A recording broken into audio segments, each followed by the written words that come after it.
জয় জগন্নাথ। নমস্কার প্রিয় দর্শক বন্ধুরা, উল্টো রথযাত্রার দিন ভুল করেও খাবেন না এই চারটি সবজি। আর বন্ধুরা, আপনারা যদি ভুল করেও এই খাবারগুলো খান তাহলে পরিবারে অমঙ্গল নেমে আসবে। বিশেষ করে বন্ধুরা, স্বামী সন্তানের ক্ষতি হবে। তাই বন্ধুরা, অবশ্যই এই বিষয়গুলো মেনে চলার চেষ্টা করুন। আর আপনি যদি এই খাবারগুলো খান তাহলে নিজের বিপদ নিজেই ডেকে আনছেন। এই খাবারগুলো খাবার ফলে নরক সমান যন্ত্রণা ভোগ করতে হবে। আপনার পরিবার ছারখার হয়ে যাবে, সেই সঙ্গে জীবনে আর্থিক কষ্ট লেগেই থাকবে। শুধু তাই নয় বন্ধুরা, আপনাদের বাড়িতে বাস্তু দোষও সৃষ্টি হবে ও অশুভ শক্তি বৃদ্ধি পাবে, যার ফলে আপনারা কোটিপতি থেকে ভিখারি হয়ে যাবেন। সংসার জলে পুড়ে নষ্ট হয়ে যাবে এবং সংসারের দারিদ্রতা ও অমঙ্গল নেমে আসবে। কেননা এই তিনটি চারটি জিনিস আপনারা রথের দিনে যদি খেয়ে থাকেন তাহলে আপনার জীবনে একের পর এক আর্থিক সংকট যেমন নেমে আসবে, ঠিক সেই সঙ্গে আপনার পরিবারে প্রত্যেকটি সদস্যদের সর্বনাশ নিশ্চিত রূপে হবে। বিশেষ করে প্রভু জগন্নাথ দেব এতটাই রুষ্ট হবেন যে আপনার স্বামী সন্তানের ওপর নেমে আসতে পারে চরম অমঙ্গলের ছায়া। বন্ধুরা, আপনারা যেমন এই তিনটি সবজি বাড়িতে যেমন রান্না করবেন না, ঠিক তারই সঙ্গে সঙ্গে বাড়ির বাইরেও কখনোই খাবেন না। কেননা এই সবজিগুলির সাথে জগন্নাথ দেবের বিশেষভাবে সম্পর্ক রয়েছে। হিন্দু শাস্ত্র মতে এই পবিত্র রথের দিনে এই তিনটি সবজি বাড়ির মধ্যে যেমন রান্না করা উচিত নয়, এর ফলে জীবনে নেমে আসে ভয়ঙ্কর সর্বনাশ। তাই যদি নিজেকে সংযত রেখে এই তিনটি সবজি শুধুমাত্র রথযাত্রার দিন বা উল্টো রথযাত্রার দিন খাওয়া থেকে বিরত থাকতে পারেন, তাহলে আপনার সংসারে উন্নতি ভীষণভাবে বৃদ্ধি পাবে। সেই সঙ্গে জীবনে নেমে আসবে অপার সুখ, শান্তি এবং সমৃদ্ধি। বন্ধুরা, আপনারা যদি প্রভু জগন্নাথ দেবের আশীর্বাদ এবং কৃপা পেতে চান এবং সুখ শান্তিকে বৃদ্ধি করতে চান, আর যদি আপনারা চান সুস্থ এবং নীরোগ এবং সুস্থভাবে জীবনযাপন করতে, তাহলে অবশ্যই কমেন্টে জয় জগন্নাথ লিখুন। বন্ধুরা, সবার প্রথমে জানাবো কোন সেই বিশেষ তিনটি খাবার বা সবজি যে সবজিগুলি ভুল করে মুখে তুলবেন না। আর সেই সবজিগুলির মধ্যে প্রথম সবজিটি হলো পটল। হ্যাঁ বন্ধুরা, ঠিক শুনেছেন। শুনে আপনারা নিশ্চয়ই অবাক হচ্ছেন, কিন্তু এটাই সত্য। এই পবিত্র রথের দিনে কেন পটল খাবেন না, সেই প্রসঙ্গে আমাদের শাস্ত্রে যথার্থ উল্লেখ পাওয়া যায়। বন্ধুরা, শাস্ত্রে বলা হয়েছে যে প্রভু জগন্নাথ দেব যে জ্বরে আক্রান্ত হয়, সেই জ্বরে তিনি রাজসজ্জার বদলে পটলের বালিশে শুয়ে থাকেন রথযাত্রার দিন পর্যন্ত। তাই কোনো ভক্ত যদি রথের দিনে বাড়িতে পটল রান্না করে আর পটল খায়, তাহলে তার উপরে জগন্নাথ দেব অত্যন্ত রুষ্ট হন। এর ফলে আমাদের শরীরে একের পর এক বিভিন্ন রকমের রোগ ব্যাধি দেখা যায়। ঠিক একইভাবে সেই ব্যক্তির জীবনে নেমে আসে চরম ভয়ঙ্কর অমঙ্গল। যাই হোক, এরপরে দ্বিতীয় যে সবজির কথা বলবো সেটি হলো শাক। হ্যাঁ বন্ধুরা, আপনারা ঠিক শুনেছেন। এই পবিত্র রথের দিনে কোনো সবুজ শাক কখনোই খাবেন না। বন্ধুরা, এই শাক জাতীয় বিশেষ করে কোনো জিনিস, কলমি শাক, নোটে শাক, লাল শাক, পুঁই শাক এবং লাউ শাক, এই শাকগুলির ভুল করেও এই পবিত্র রথের দিনে কখনোই খাবেন না। আর আপনারা যদি ভুলবশত এইগুলি খেয়ে ফেলেন, তাহলে আপনার জীবনে নেমে আসবে চরম ভয়ঙ্কর দুর্ভাগ্য। বন্ধুরা, আমাদের শাস্ত্র মতে প্রভু জগন্নাথ, বলরাম ও সুভদ্রা স্নানযাত্রা থেকে শুরু করে রথযাত্রা পর্যন্ত জ্বরে আক্রান্ত হওয়াকালীন সময়ে পটলের বালিশে মাথা রেখে কলমি শাকের মধ্যে তিনি শুয়ে থাকেন। তাই পবিত্র রথের দিনে ভুল করেও এই কলমি শাক এবং পটল স্পর্শ করাও কিন্তু উচিত নয়।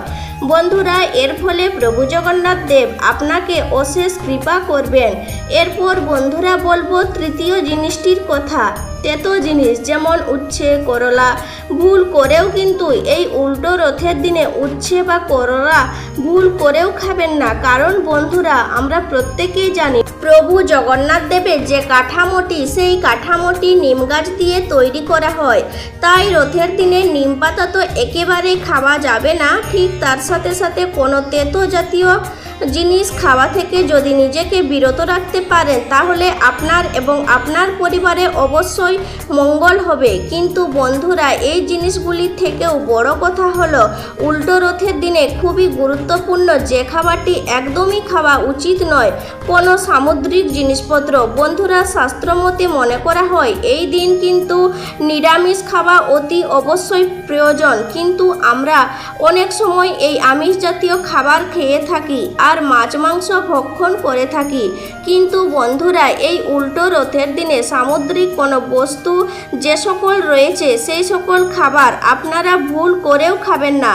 হ্যাঁ বন্ধুরা, সমুদ্র থেকে যে সকল জিনিস আমরা পাচ্ছি, যে সকল দ্রব্য আমরা পাচ্ছি, মাছ, কাঁকড়া, আরও অনেক কিছু, এই সকল খাবারগুলি আপনারা ভুল করেও খাবেন না।